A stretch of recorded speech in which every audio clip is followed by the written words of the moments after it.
NSE, Nuestra Señora del Encuentro con Dios, presenta La voz del pastor.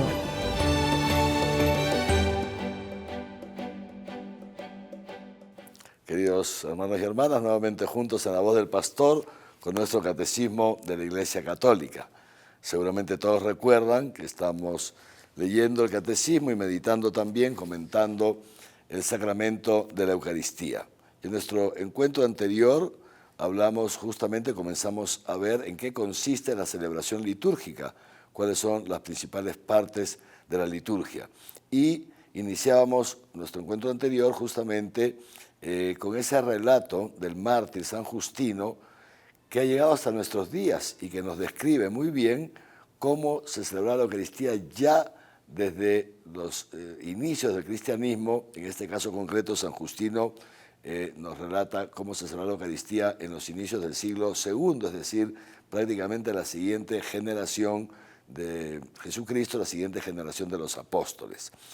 Y ahora quisiera que avancemos un poquitín con nuestro catecismo y nos vayamos al número 1348 y siguientes, que son los números a través de los cuales el catecismo nos explica cuáles son las principales partes de la celebración eucarística, es decir, las partes principales de la Santa Misa, que en el fondo son las mismas que vienen desde los primeros siglos, son las mismas partes que ya tenía la misa en los inicios del cristianismo y que las tenemos también nosotros en nuestras misas, especialmente en las misas dominicales, pero también en las misas que cada día se celebran en todas las parroquias del mundo.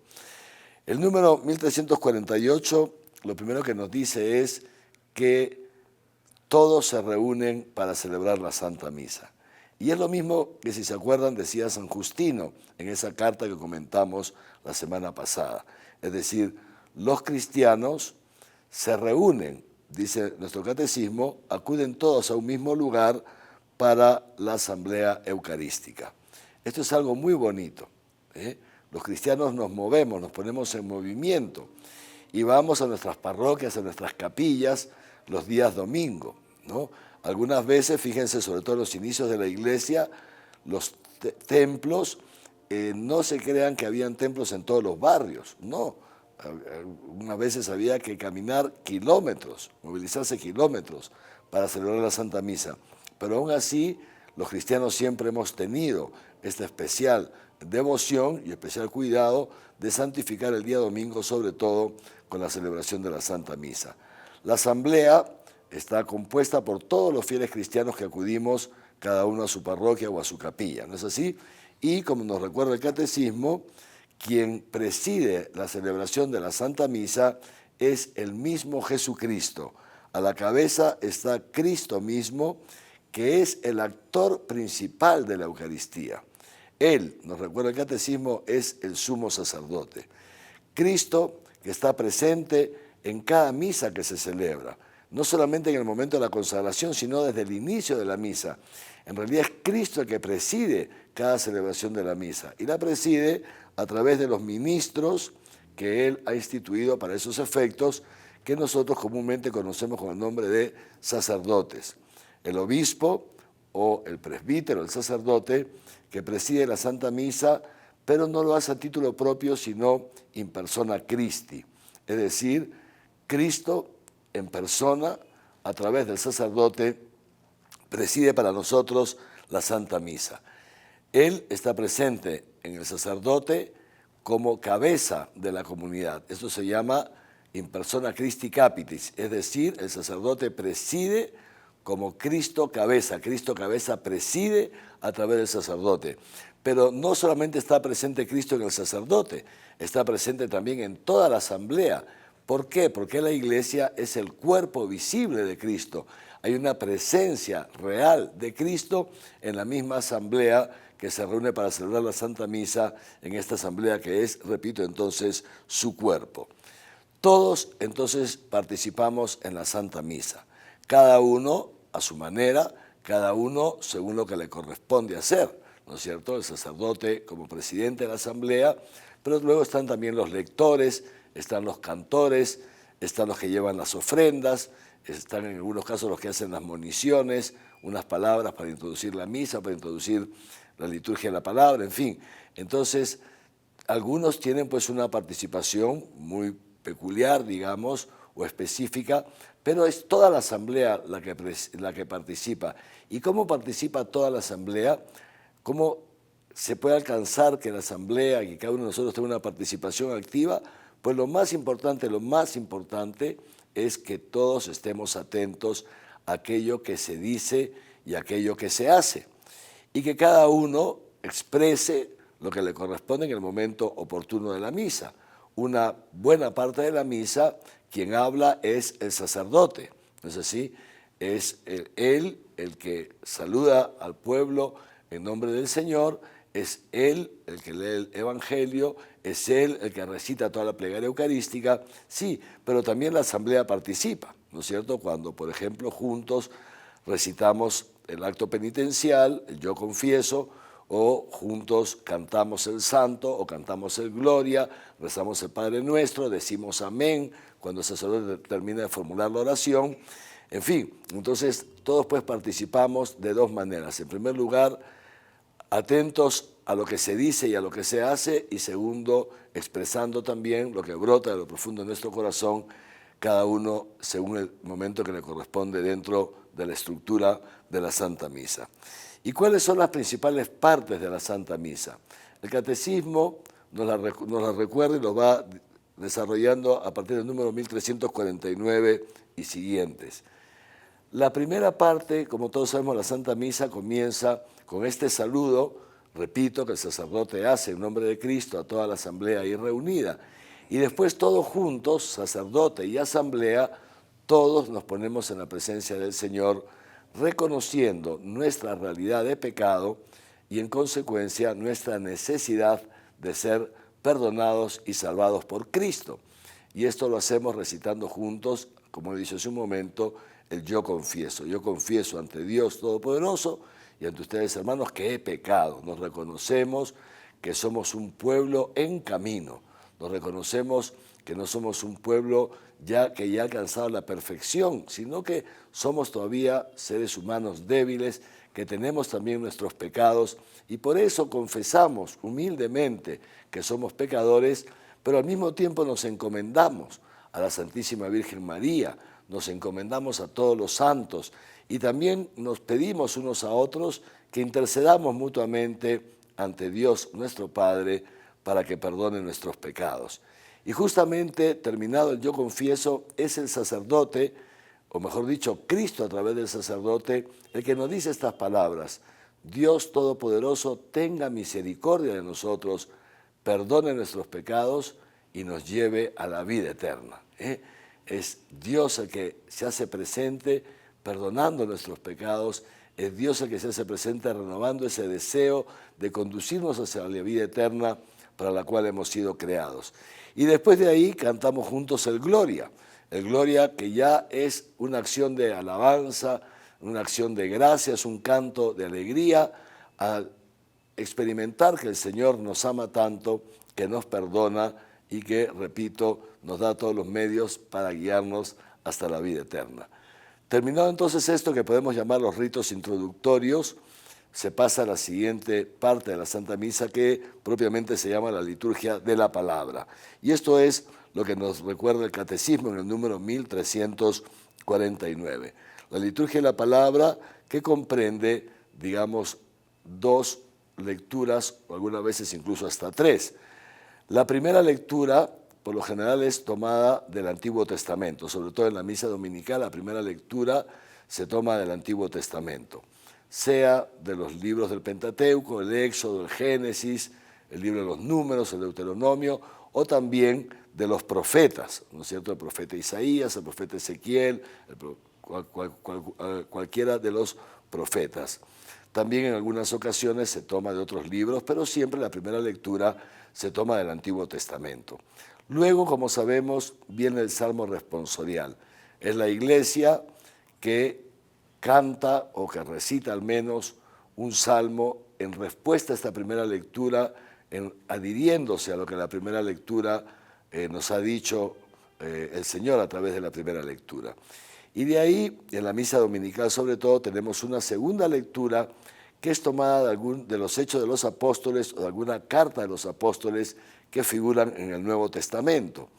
Y finalmente pasamos al Evangelio, ¿no es cierto?, que va variando según cada año, se va leyendo uno de los Evangelios a lo largo del año de cada misa dominical, ¿no? Esto es entonces la palabra, la liturgia de la palabra, que termina con lo que llamamos la oración de los fieles, es decir, algunos fieles, en representación de toda la asamblea, formulan las oraciones al Señor y todos respondemos normalmente con esta frase: te lo pedimos, Señor. ¿No es así? ¿Por quién pide la Iglesia en este momento?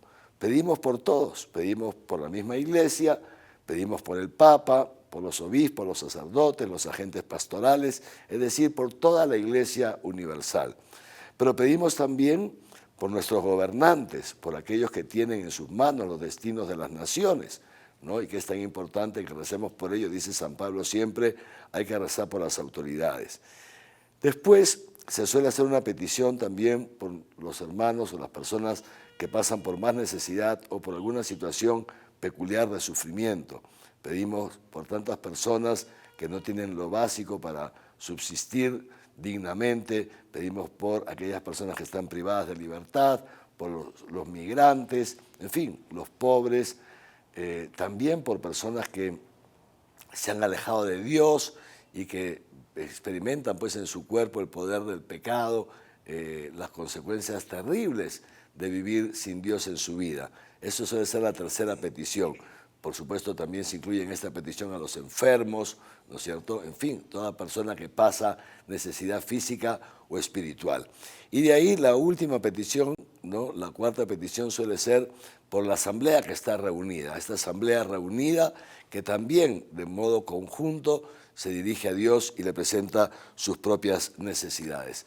De esa manera se termina la segunda parte de la Santa Misa. La primera parte, estos ritos introductorios, con el Yo Confieso, con el Gloria, y luego está la segunda parte que se llama la liturgia de la palabra. Continuaremos con las demás partes después de una breve pausa. Gracias.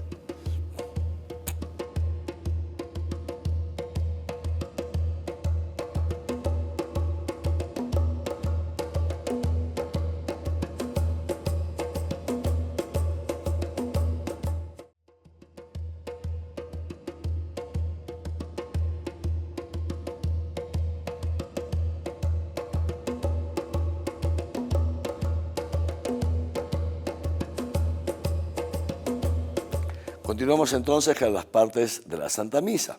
Y como decíamos, la primera parte, que son los ritos introductorios, que son fundamentalmente el Yo Confieso, o sea, lo que se llama el acto penitencial, y el canto del Gloria. La segunda parte decíamos que es la liturgia de la palabra. Y ahora pasamos entonces, nos lleva el Catecismo en el número 1350, a la tercera parte de la Santa Misa, que es la presentación de las ofrendas o el ofertorio. Un rito también muy antiguo en la Santa Misa, en los orígenes. ¿Saben lo que se llevaba? En ese momento se llevaban los frutos de la tierra.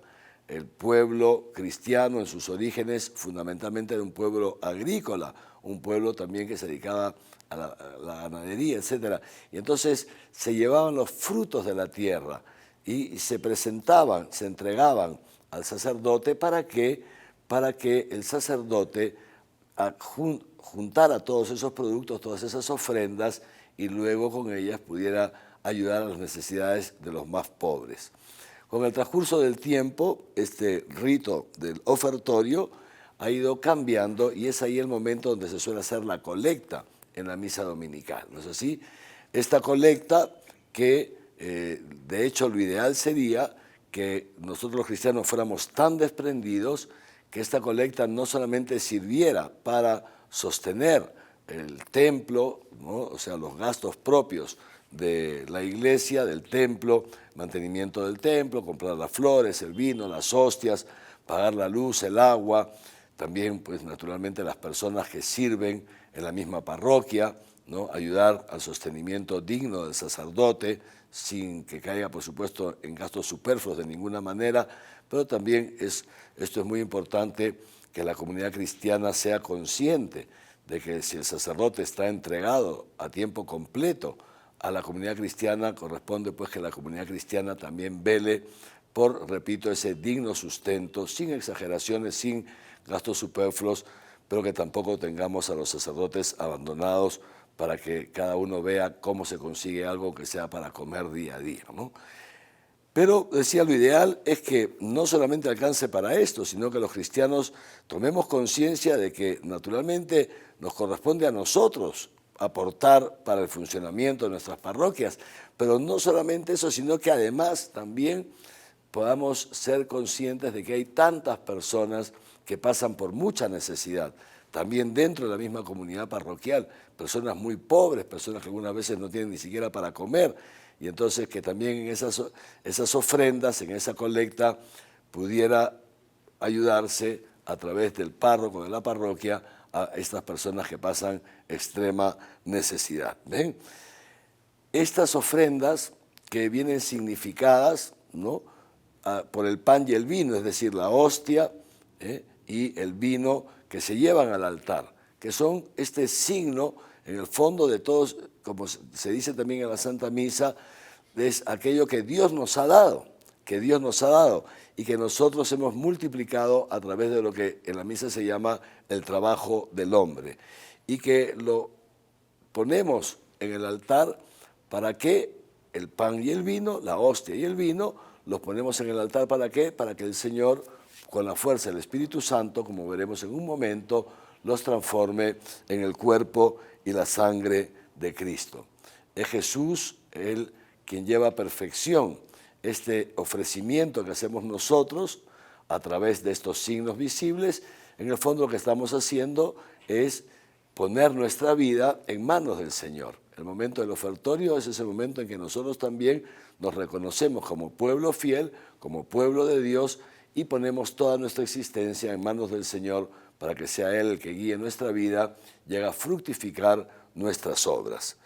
De ahí entonces, fíjense, esto lo pueden ver ustedes en los números 1350 y 1351 del Catecismo, que nos explica bien lo que es el ofertorio.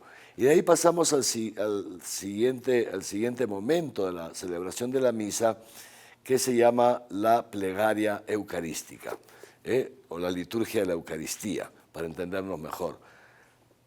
Tres partes, digamos hasta ahora, ¿no? La parte introductoria, acto penitencial y el gloria, la liturgia de la palabra, y ahora pasamos a la liturgia de la Eucaristía. La liturgia de la Eucaristía, que tiene también distintos momentos. El Catecismo, en el número 1352, nos habla de la anáfora. Dice así: con la plegaria eucarística, oración de acción de gracias y de consagración, llegamos al corazón y al momento culminante de nuestra celebración. Y esta plegaria eucarística, decíamos, entonces tiene distintos momentos. El primer momento es lo que se llama el prefacio, que comienza cuando el sacerdote, después de haber hecho la oración sobre las ofrendas, se vuelve a nosotros y nos dice: el Señor esté con ustedes y con tu espíritu, levantemos el corazón. Levantemos el corazón. Y la asamblea responde: lo tenemos levantado hacia el Señor. ¿Y por qué dice lo tenemos levantado hacia el Señor? Porque cuando los cristianos vamos a la parroquia, vamos a la capilla a celebrar la Santa Misa, ya desde el momento en que nos ponemos en camino, ya nos vamos preparando para esto. Pero sobre todo porque en la liturgia de la palabra, al escuchar atentamente las lecturas del Antiguo Testamento, del Nuevo Testamento, y la homilía, es decir, esas palabras a través de las cuales el sacerdote actualiza para el hoy de nuestra historia el contenido de las lecturas bíblicas, y también, ¿no?, el sacerdote nos hace presente a través de la homilía esa vocación a la santidad y a la eternidad a la que somos llamados.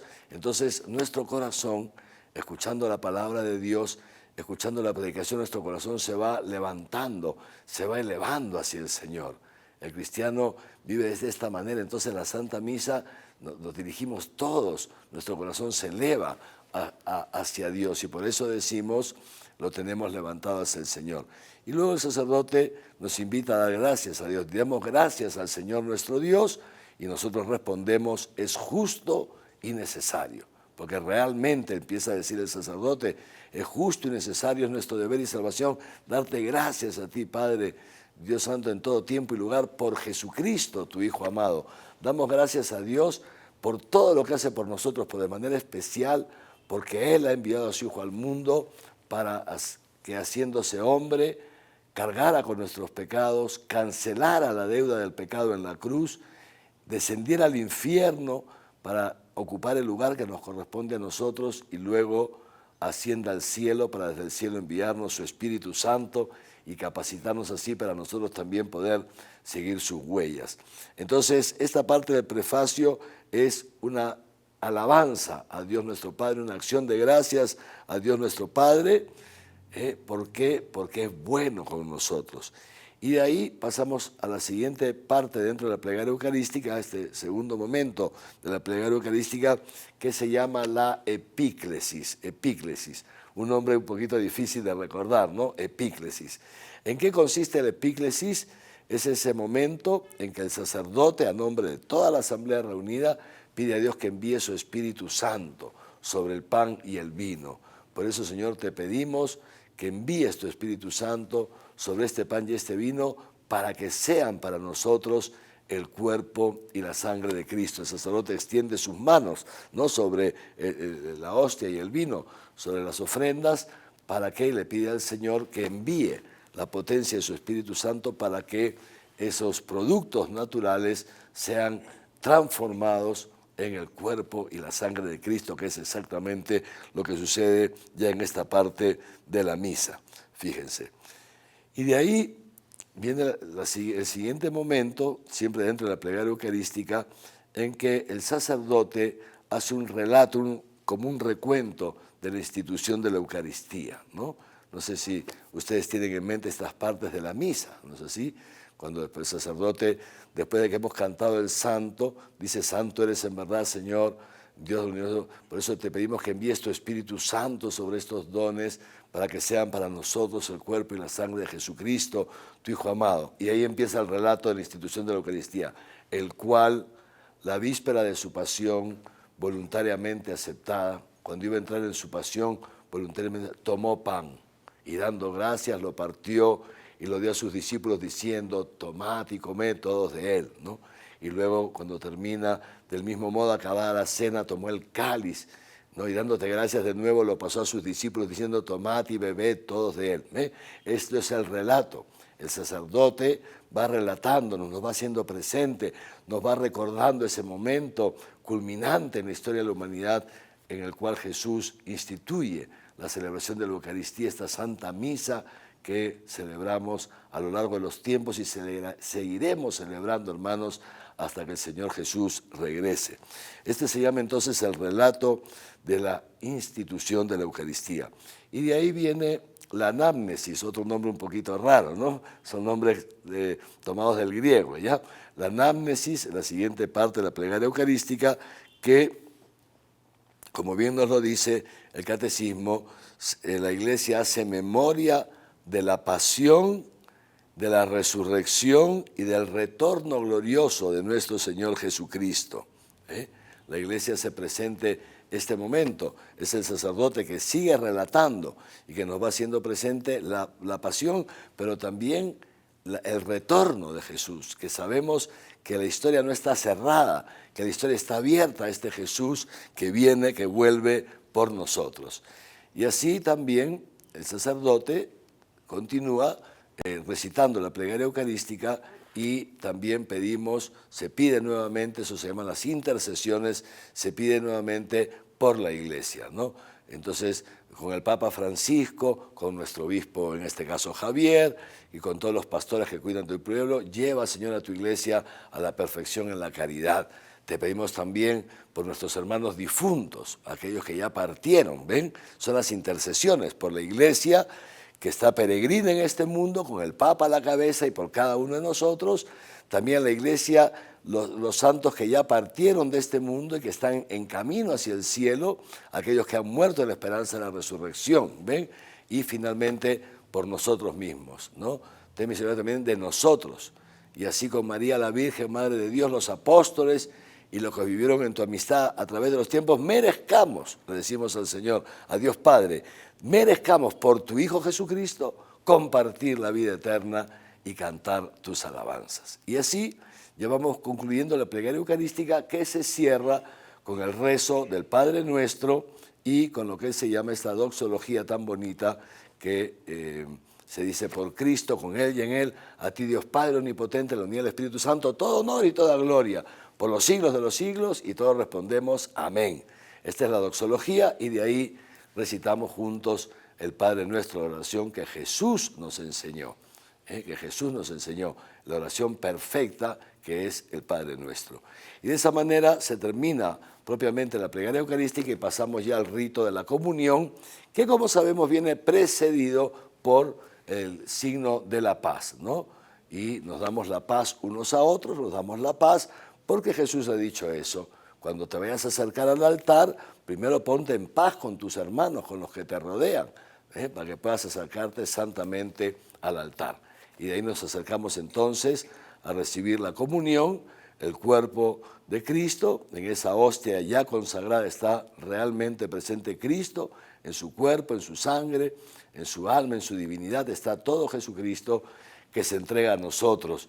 Y por eso ya desde antiguo, fíjense, tiene aquí el catecismo, en el número 1355, el catecismo nos cita unas frases de San Justino, ya del siglo II, que se decía así. Por eso nadie se puede acercar a la comunión si no vive según los preceptos de Cristo. Para poder acercarnos a comulgar tenemos que estar en gracia de Dios, vivir según los preceptos de Cristo. Y si en algo hemos fallado, tenemos previamente, por supuesto, que ir a confesarlo, ¿no es así? Pues bien, queridos hermanos, esta es la estructura entonces de la Santa Misa con sus distintos momentos: acción, acto penitencial, liturgia de la palabra, liturgia de Eucaristía en sus distintas etapas, el rito de la comunión y terminamos con la bendición final, ¿no es así? En medio de todo esto se han hecho 3 oraciones, se ha hecho también 3 oraciones que las ha recitado él, una oración al empezar la misa, una oración sobre las ofrendas y una oración después de la comunión. Estas 3 oraciones que es muy importante escucharlas, estar atentos a ellas, porque nos hacen presente también el sentido de lo que estamos celebrando concretamente en ese día. Pues bien, fíjense qué riqueza como para que podamos meditarlo, leer nuestro catecismo, ir recordando mientras leemos cómo celebramos la misa, y el domingo que vamos a la misa recordar este catecismo, ir viendo los distintos momentos para así abrirnos a la gracia del sacramento y poder experimentar cómo en nuestra vida se realiza lo que se celebra en la misa, el paso de la muerte a la vida, cómo experimentamos en lo profundo de nuestro ser que realmente Jesucristo nos ama, perdona nuestros pecados, rompe en nosotros la esclavitud del pecado y el muro de la muerte y nos introduce con Él en la vida eterna. Que los bendiga Dios Todopoderoso, Padre, Hijo y Espíritu Santo. Amén. Muchas gracias.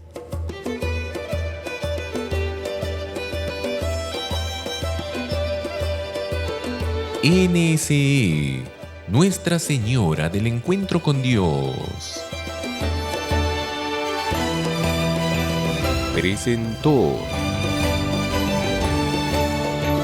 La voz del pastor.